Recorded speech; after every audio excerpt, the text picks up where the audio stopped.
Welcome everybody to another weekly Village Torah session with your host, Rabbi Drew Kaplan. We are talking about this week's Torah portion, which is Vayetzei. Now, in this week's Torah portion, Vayetzei, we are still in the book of Genesis. And last week, if you may remember, we focused on the conflict between brothers. Now, these brothers weren't just any brothers, they were twin brothers. And these are Jacob and Esau.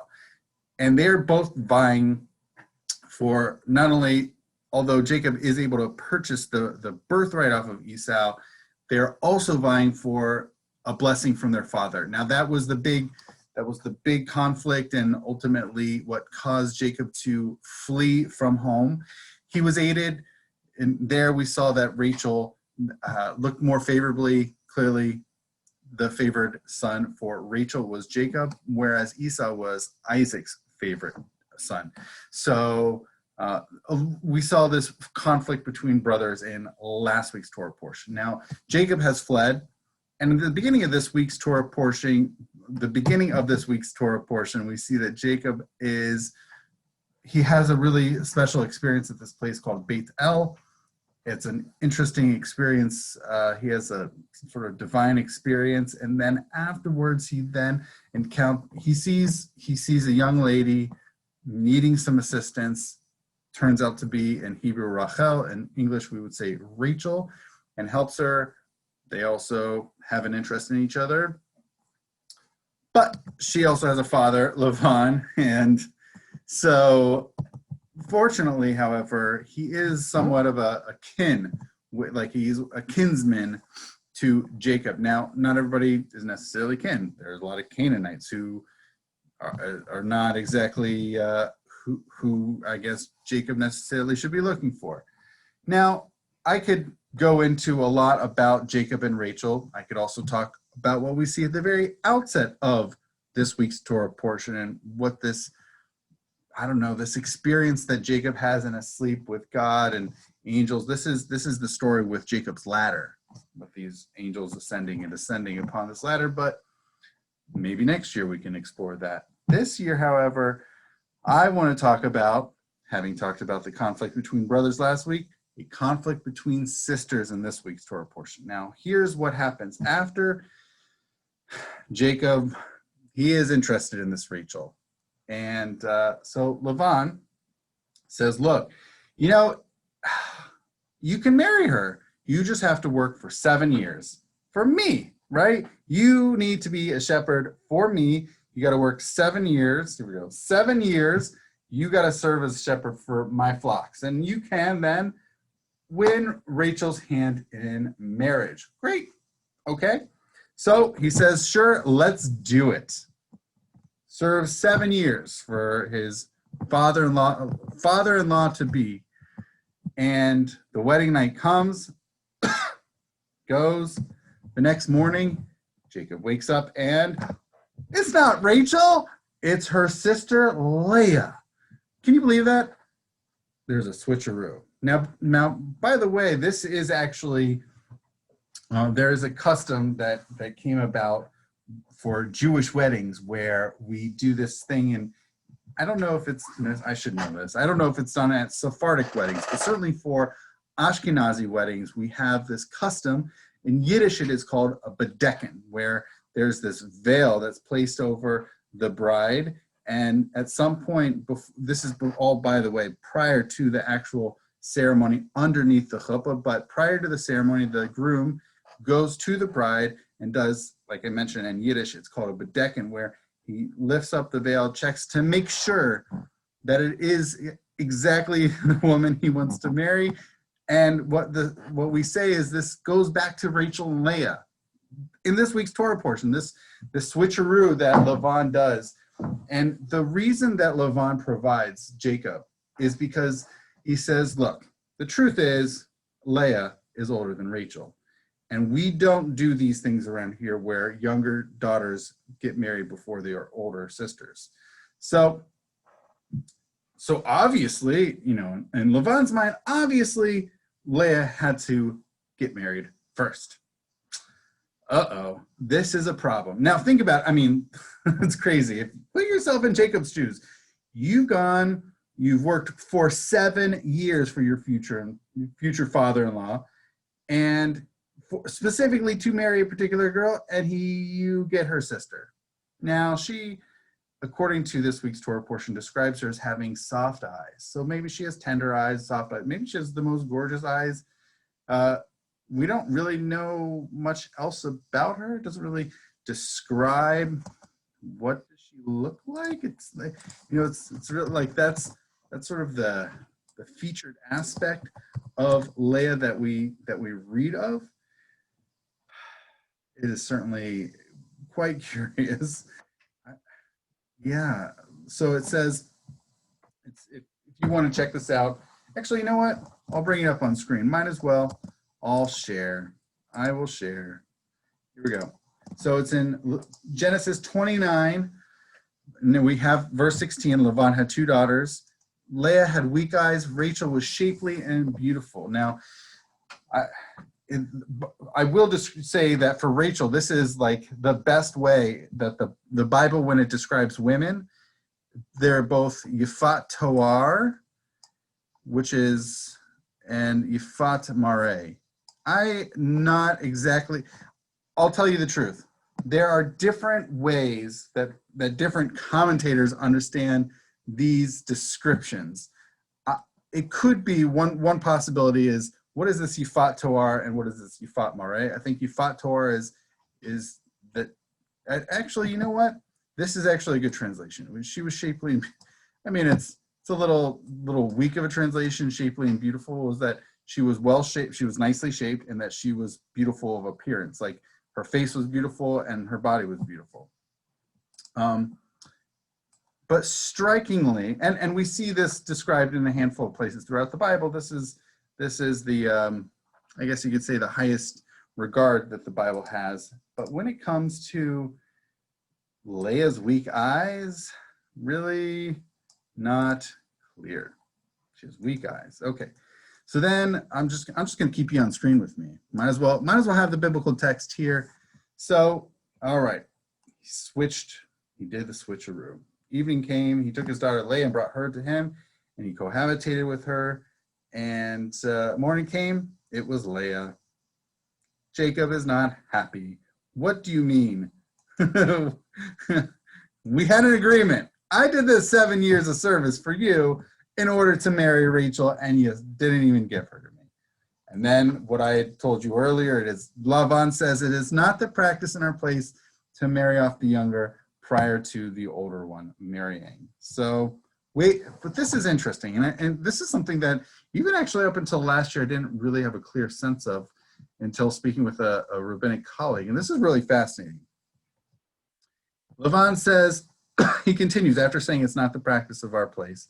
He says, wait until the bridal week of this one, meaning Leah, is over, and we will give you that one, meaning Rachel, that one too, as long as you serve me another 7 years.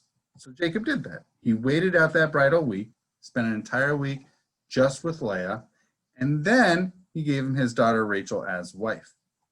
And then and as you might have checked out,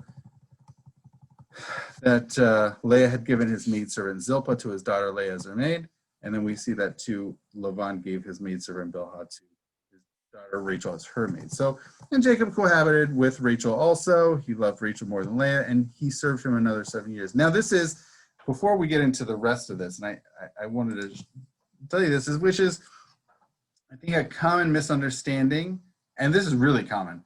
A common misunderstanding is that Jacob served Lavan for 7 years and then married Rachel, and then had to serve another 7 years and then then actually marry Rachel. Actually, as we just saw in the text in this week's Torah portion, is that he worked 7 years for Lavan in order to marry Rachel, and then the switcheroo happens. He ends up getting Leah as a wife instead. They have a marriage week, this bridal week, and then he gets Rachel also. And then he still has to serve another 7 years to sort of work off his real Rachel service time. So he has literally a week between these two 2 weddings. As you can imagine, this, I don't even, we could really, there's so much to delve into here between Leah and Rachel. Think about it. If you are put yourself in the shoes of Leah, right? You have a potential future brother-in-law, Jacob here, and he is enamored with your sister, Rachel. And he works for 7 years as a shepherd for your father, and all in order to marry your sister, Rachel. Okay, so he does that for 7 years. And comes around, wedding night, and guess what? And now I don't know how much plotting Lavan did, and I don't know how much he might have even told Leah, how much he was planning on actually putting Leah as the woman to be married that night. I'm not sure. It's actually quite unclear, like the behind the scenes machinations of Lavan, of like, and could he have told Leah and then told Leah not to tell? I mean, he could have told Leah and Rachel, like, don't tell him, we're going to keep this a family secret, we're going to switcheroo, to Leah, and then, you know, you have your wedding night, and then the next morning your new husband is shocked and surprised that it is you and not your sister. I imagine for Leah, this is not a good position to be in. This is not optimal, let's just call it. And then on top of that, your new husband, right? You just got married last night to your new husband, Jacob. And he says, this is not what I bargained for. This is literally not part of the deal. This is not part of our deal that I get Leah and not Rachel. And now your father says, it's all right, wait a week, right? So in your shoes as Leah, think about it. As Leah, your father's now saying you get 1 week with your new husband, Jacob, and then he's taking your sister as a wife. You get 1 week, just 1 week, as a wife on your own before your sister also gets married to your new husband. So, and then he still has to spend another 7 years focusing on serving your father to get, you know, sort of pay off to pay it off for your sister. This is, as we talked about last week, we saw this fight between brothers, right? The struggle for resources amongst brothers. This week, it's sisters. So last week, brothers, this week, sisters. But there's a very different contentiousness going on. Now, last week I mentioned the main thing was a blessing from their father, Isaac. This week, it is getting children, really, from their husband, Jacob, right? So they're both contending, they're both vying for kids. They want to have kids. So this is where it gets interesting in this conflict amongst sisters that we see in Genesis. We see here in Genesis. Okay. So we're here in Genesis 29. This is later on, right? This is what we saw earlier. It's not the practice of our place, and it keeps going. So now the Lord saw that Leah was unloved and he opened her womb, but Rachel was barren. Now what I was just talking about earlier, Matt, put yourself in Leah's shoes. She wasn't even who Jacob worked for 7 years and wanted to marry. And then your very first morning as newlyweds, he doesn't even want, you're like, that's not who he'd intended. So to say that Leah was unloved is not surprising at all. But he opened her womb. So God opens her womb. And Leah conceives and bore a son, named him Reuben, for she declared, it means the Lord has seen my affliction. Now, this is an interesting English translation. I'm not sure about this English. I'll translate it this way, which is, the Lord has seen my affliction because now, maybe now my husband will love me, or my man will love me. So it's Reuven, that see there is a son, basically. That is what Reuben means. This is so fascinating. The next 3 verses are 3 more sons, okay? So it's and we all know that no one's just keeps popping out babies one after the next, but the way that the biblical writing style here just seems so just rapid fire, like son, son, son, son. And obviously it doesn't happen in real life like that. They could be a year or 2 apart, but for what we see, it seems like she's just popping them out continuously. She conceived again and bore a son and declared, this is because the Lord heard that I was unloved and has given me this one also. So she named him Simon. Now, in Hebrew, it's a little bit clearer. V'tomer ki shama Adonai ki senua anochi, and therefore he gave this to me. Vayetikra shemo Shimon. Shimon, why Shimon? Because Shema Adonai ki senua anochi. Because God has heard that I'm hated. He has heard, right? God's heard, and therefore it's Shimon. Like there's this hearing sense that God has heard, basically. The third son, again, she conceives and bears a son and declares, this time my husband will become attached to me. For I have borne him 3 sons, therefore he was named Levi. Again, this doesn't really make sense in the English, but looking at the Hebrew, that Vatomer, that she says, Ata hapam yilave ishi Eli. Now this time my man, my husband, will become attached to me. Alkain kara shemo Levi, like this attachedness. So the first one is sort of like, see, there's a son. The second one is having heard. The third one is attached. She hopes her man, Jacob, will become attached to her. She conceived again and bore a son and declared, this time I will praise the Lord. And she named him Judah. Then she stopped having children. So again, makes more sense in the Hebrew. That Vatomer, and she says, Hapam Oda et Adonai. That she says, this time I will acknowledge the Lord, I will praise the Lord, and therefore she called his name Yehuda. Yehuda, like Oda, that there's an acknowledgement of, there's praise. She's praising the Lord with this one, which also is really fascinating. The first one, she says, okay, why Reuven? See, there's a son. It's really directed towards her husband. The second one, calls it Shimon, it's more connected to God. God heard me because God heard. The third one, it's about my husband, my man, Yilaveh, right? Yilaveh ishi Eli. I want this one to be about a connection. This fourth one, she comes back to God. Oda, she says, Oda et Adonai. I'm going to praise God. So therefore it's Yehuda. Yehuda is the praise son. Now we get into more sisterly conflict. Rachel sees that she had borne Jacob no children, and her sister has already given 4, right? Full 4 children. So she says, this is pretty intense. It's really like ratcheting up. It's incredibly intense language that Rachel says to Jacob, give me children or I shall die. Hava li vanim be'im ayin mita anochi. Give me children or I will die. Jacob wasn't happy with that. Can I take the place of God who has denied you fruit of the womb? Okay. So and then she says, here's my maid Bilhah. She'll give you children. So they did, and she has 2 sons. One is, so Rachel says, God has vindicated me. Indeed, he has heeded my plea and given me a son. Therefore, she named him Dan. Again, not really clear in the English. What does Dan mean?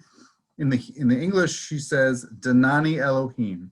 God has judged me, right? God has judged me. And therefore, I'll call him Dan. Danani, Dan. So it's like judging. God judged her and vindicated her. She won in this sort of court judgment. And Bilhah gives birth to a second son. And this is a little bit interesting. Rachel says, a fateful contest I waged with my sister, yes, and I prevailed. Therefore, Naphtali is what she means. Again, doesn't make any sense in English. In the Hebrew, she says, Naftule Elohim niftalti imachoti gam yacholti. Therefore, I'm going to call him Naphtali. So there's this like contest or fighting, but it's like Naftule Elohim. It's this God, like this, I don't know, divine fighting on my behalf with my sister. I've like really ratcheted it up. It's been really intense. So I'll call him Naphtali. Like, I don't know, having competed with her. But again, these are through Bilhah, her maidservant. So it's not even through her necessarily, but it's just to show that it almost comes across from Rachel as if she's saying, look, it's, I don't know, it's not just Leah who can have sons through Jacob, through our husband. I don't really get this whole maidservant concept. We did have it previously when Abraham and Sarah were together, and Sarah said, it's okay, use my maidservant, Hagar, and have a son, and he had Ishmael. I don't know. I don't really understand how that works. Clearly a very different time and an incredibly different place. So when Leah saw that she had stopped bearing, she took her maid Zilpah and gave her to Jacob as a concubine. So not one to be outdone by her sister, she uses her concubine. And so she gave him a son, and Leah said, ba God, Vatikra et Shemo God. What luck. So basically it's like luck. And she had another one. And Leah said, Ba'ashri ki ishruni banot, Vatikra et Shemo Asher. Woman will deem me fortunate. So she named him Asher, and Asher is more about fortunate, happy. It's good. Leah said, I can get her husband to sire two sons through Jacob also. I can do that too. And there's this weird scene involving Rachel and Leah and these mandrakes, which may have been some sort of, I don't know, a helpful, I don't know, thing that grew, something that grows that somehow helps, perhaps with having children. Not really clear what they are or how they work. In any event, God heeded Leah, and she conceived and bore him a fifth son. And Leah said, God has given me a reward for having given my maid to my husband, so she named him Issachar. So in Hebrew, it works again better. She says, Sachari asher natati shivchati ishi, and therefore she named me Issachar. About the Sachar, which is reward, or giving reward. So God has given me my reward for having given my maid to my husband, which is really interesting. My reward is that I sacrifice. I personally didn't have children, or sort of like, I shouldn't say that. No, because she already had children with him. That she gave her maid, and that I don't know, somehow it's a sacrifice. So she sort of gives up some consorting. It's a little unclear, but she thinks she is this is a reward. She then has a sixth son. She says, again, I'm going to read the English, and we're going to check out the Hebrew. God has given me a choice gift. This time my husband will exalt me, for I have borne him 6 sons. So she named him Zebulon. Again, Hebrew is going to work a little bit better for understanding what's going on. Leah says, Zevadani Elohim oti zeved tov hapan izbaleni ishi ki yiladati lo shisha vani. So it's like exalting me. There, his name is Zavulun. His name is Zavulun as exalting. So she says, look, 6 sons I have borne myself from my husband. My husband will exalt me. This is the exalted child here. Exalting. Yeah, exalting. So, and then she's not even done. She then gives him a daughter and names her Dinah. This is really fascinating. All these sons are being born. There's this like lengthy name, reasoning given, and yet Dinah is just there. Dinah's just born. There's no explanation for her name. I mean, there could be a gender thing going on there. I suspect Dinah, which we saw an earlier name here, Don. If you remember, Don has a. It sounds like judging, Danani, right? God has judged me. So it could be that she also is, again, not clear from Leah why she named her daughter Dinah. It could be because she said, look, this is, you know, all these sons, and now I get a daughter. There's I don't know, something with judging. Not clear, it's not spelled out. And again, it could be a really interesting thing to totally separate conversation about.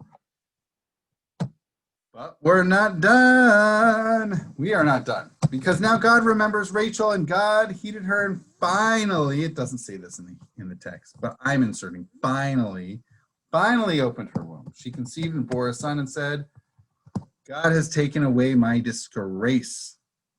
She is excited. Asaf Elohim et cherpati. Her sister had children. Her sister's maidservant had children. Her maidservant had children. And Rachel, poor Rachel, was, even though Even though Rachel was the one that, after all these years, like he still loved, like she was the very first love here for Jacob, and yet she is the last to bear children. And now finally, God has taken away my disgrace. I'm sure she's very excited. So she named him Joseph, which is to say, may the Lord add another son for me. So in the Hebrew, again, it works better. Yosef, which is to say, Yosef Adonai li bein acher, adding. Really, Yosef will add. She's hopeful. She's hopeful. So on and on. It actually, she has one son. That's it, just one. And yet she's hopeful. She's not even happy with it. She's not even satisfied. It really takes a long time for this to really even happen. You see me like scrolling through. There's a lot to scroll through until we even get to another one, which is a little bit of a, it's not even this week's Parsha, but ultimately we get to Benjamin, which is sort of the little brother, as it were. Yeah. Benjamin. Where is it? The last born. He was born somewhere. Where is he? Okay. So, not even in this week's Torah portion. He is born.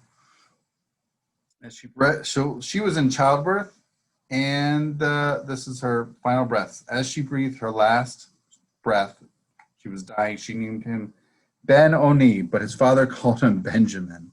She's like, his name is Ben Oni, and then she dies, and the father's like, she's not around anymore. I'm calling you Benjamin. So what do these mean? In Hebrew, again, it works out better. Ben Oni is sort of like the son of, I don't know if it's my affliction. What? Son of my, oh boy. Son of my pain.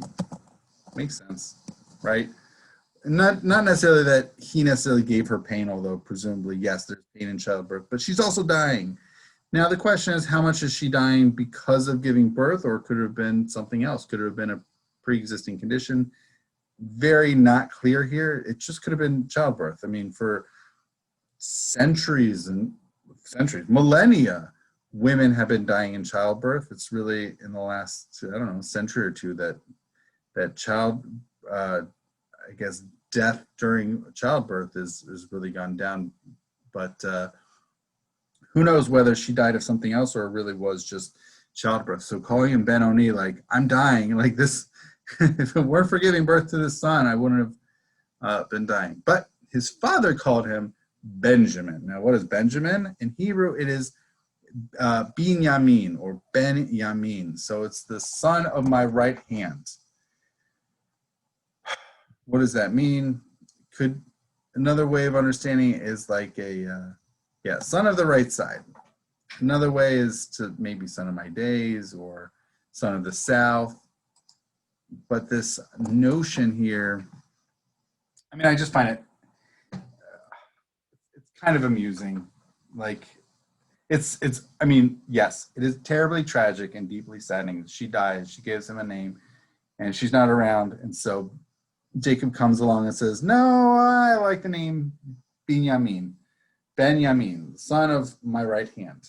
And the right hand, I think, serves to sort of, I guess, mean more like strength, which I have a sense that because this was his final son, his final child, so he's given birth. This is his, after he had Dinah, so it's one daughter, and then 12 sons. So he's had 13 children, and I imagine he's also lived quite a life too, like a lengthiness. So he's probably, it sounds like, just from reading the text, that he's older in years, and that saying Benjamin doesn't just mean like, oh, he's not left-handed. I think it really means that this is a son of his strength.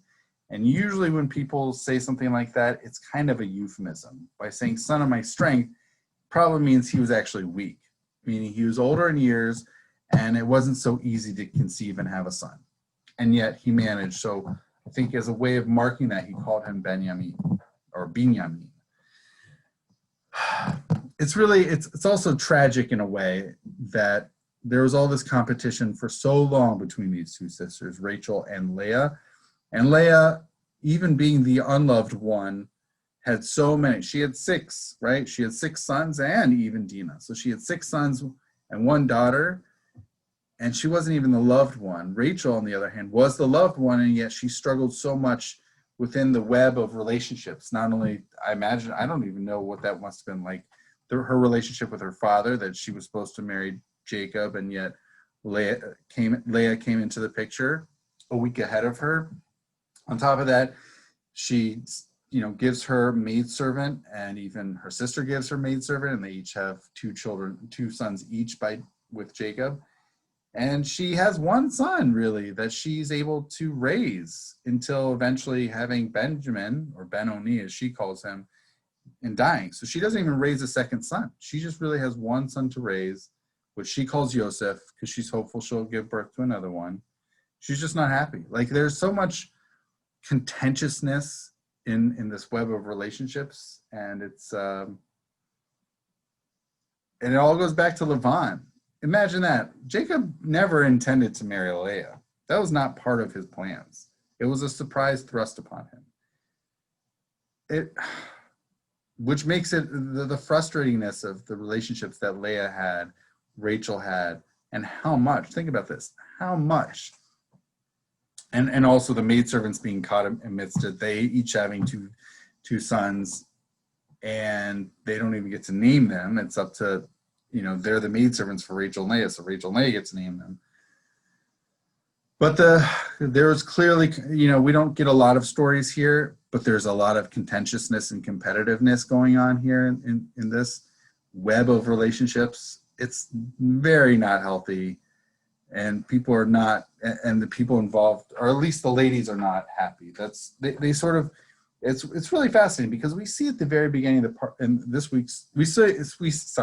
we see in last week's Torah portion this fight between the brothers, Jacob and Esau, and Jacob is the clear protagonist. He's one of the main figures of last week's Torah portion. At the beginning of this week's Torah portion, he is the main figure, even encountering Rachel and helping her. He is the main figure. When it comes to the marriage piece of it, however, with the fighting between the sisters and having all these children, Jacob is not front and center. He is clearly part of the story, right? Who's fathering, who's siring all of these children? Well, yes, it's Jacob. He is involved, and yet he's in the background. He's just sort of, I don't want to say he's necessarily being used, but he's just sort of like, he's there. The women are they are at the front of the story. If you were to think of it as a stage, they are front stage, right? He is clearly backstage in all of the storytelling. So it's a really different, really a fascinating juxtaposition to read of this week's Torah portion and the conflict between these 2 sisters, especially in contrast to last week's Torah portion, to see the conflict between the brothers. So I hope this was helpful, not only getting a perspective about the various sibling rivalries in both last week's and this week's Torah portion, but also getting a sense of the names. What's the background behind the names of the 12 tribes of the Israelites, of the Bnei Israel, of our people. So I hope this was helpful. I hope this was insightful. And thank you so much for watching, and Shabbat Shalom.